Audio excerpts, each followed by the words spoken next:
তৃণমূলের হাতে আক্রান্ত ব্যক্তির খোঁজ নিতে হাসপাতালে বিধায়ক সন্তু পান।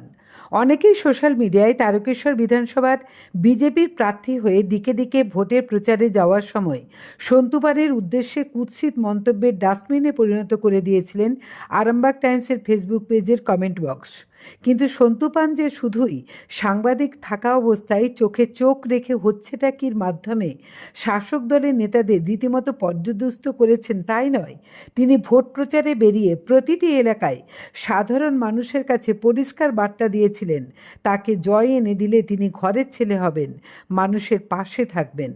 এতে অনেকেরই গাত্রজ্বালা হয়েছিল। যতটা সম্ভব নিজেদের নিচে নামিয়ে কুৎসিত মন্তব্য করেছেন কমেন্ট বক্সে। আজ পরিষ্কার বিধায়ক হয়ে সন্তু পান নিজেকে হাওয়ায় ভাসাননি, তিনি মাটিতেই আছেন, মানুষের সাথেই আছেন। এই মুহূর্তে যখন শপথ গ্রহণের পরপরই রাজ্যটাকে ভয়ঙ্কর দুরবস্থা থেকে বাঁচিয়ে তোলার জন্য বর্তমান সরকার বিভিন্ন উদ্যোগ এবং তার বাস্তবায়নে ব্যস্ত, সেই সময়েও দলীয় কর্মী তৃণমূলের হাতে আক্রান্ত হয়ে হাসপাতালে ভর্তি থাকার সংবাদ পাওয়া মাত্রই ছুটে এলেন বিধায়ক সন্তু পান। আশ্বাস দিলেন পরিবারের সদস্যদের, ভরসা জোগালেন আক্রান্ত ব্যক্তিকে। দেখুন সেই চিত্র। পরিষেবা সবার সবাই একদম একদম অভয়ার মা আমাদের সঙ্গে আছে।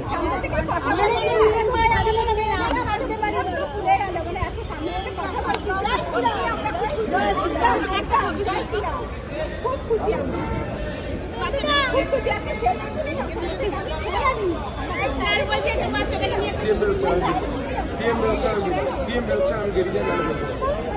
জ্যোতিষ জগতে অদ্বিতীয় ডক্টর অঞ্জন শাস্ত্রী, আপনার উজ্জ্বল ভবিষ্যতের একমাত্র দিশারি।